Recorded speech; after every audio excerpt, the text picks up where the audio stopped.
Hi friends, welcome to our channel. Bhanumathi మా ఇంటి Mahalakshmi serial next ఎపిసోడ్లో ఏం జరగబోతోందో ఈ వీడియోలో చూసి తెలుసుకుందాం.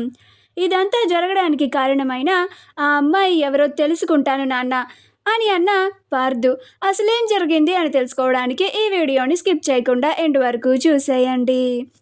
బలరాం కుటుంబం అంతా భానుమతి వాళ్ళ అమ్మా నాన్నలని నిందించి అక్కడి నుంచి పంపించేస్తారు. అలా కోటి కుటుంబం అంతా బాధగా తిరిగి వచ్చేస్తూ ఉంటారు. అలా వాళ్ళందరూ వెళ్ళిపోతూ ఉంటే చిత్ర బయటికి వచ్చి ఆగండి అని అంటుంది. అప్పుడు కోటి కుటుంబం అంతా ఆశ్చర్యపోయి అలానే నుంచుంటారు. అప్పుడు చిత్ర మా బంగారం అంతా ఇచ్చేళ్ళు భానుమతి అని అంటుంది. అప్పుడు భానుమతి తీసుకోండి అని తన ఒంటి మీద ఉన్న నగలన్నీ చిత్రకి ఇచ్చేస్తుంది. అలా నగలు ఇచ్చేసి వాళ్ళంతా వెళ్ళిపోతారు. అప్పుడు చిత్ర అబ్బా ఈ నగలు ఎంత బాగున్నాయో, మొన్నేమో భానుమతికి ఇవ్వాలని పేరుతో కొన్ని నగలు తీసుకున్నాను, ఇప్పుడు పూర్తిగా భానుమతికి తీసుకున్న నగలన్నీ నాకు వచ్చేసాయి, నాకు ఈ నగలు చాలా బాగుంటాయి అని చాలా సంతోషంగా ఆ నగల్ని తీసుకొని లోపలికి వెళ్ళిపోతుంది. పోలీస్ స్టేషన్లో బలరాంని ఎస్ఐ చాలా నిందిస్తూ ఉంటాడు. నువ్వు ఎంత పెద్ద పేరు పలుకుబడి ఉన్న మనిషి అయినా సరే నాకది అనవసరం, నన్నే చంప దెబ్బ కొడతావా, నా అహం మీద దెబ్బ కొట్టావు, నీకు ఈ పోలీసులంటే ఏంటో చూపిస్తాను, ఇక్కడే కూర్చో అని బలరాంని బెంచ్ మీద కూర్చోబెట్టి ఎస్ఐ తన సీట్లో కూర్చొని అలానే కోపంగా ఉంటాడు. అప్పుడే పార్దు, సూరి, దుర్గలు పోలీస్ స్టేషన్కి వస్తారు. అప్పుడు బయట ఉన్న పోలీసులు వాళ్ళని లోపలికి రానివ్వకుండా ఆపేస్తారు. అప్పుడు పార్దుకి చాలా కోపం వస్తుంది. ఏంటిది, మమ్మల్ని ఆపుతున్నారు, మేము మా నాన్న దగ్గరికి వెళ్ళాలి, వదలండి అని అంటాడు. అప్పుడు పోలీసులు ఎస్ఐ గారు ఎవరిని లోపలికి పంపించొద్దన్నారు, ఇక్కడే ఉండండి అని అంటారు.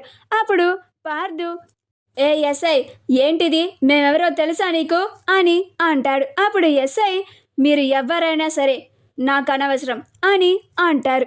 అప్పుడు పార్దు ఎస్ఐ గారు నేను మా నాన్నతో మాట్లాడాలి, మా నాన్నని వదిలిపెట్టండి అని అంటూ ఉంటాడు.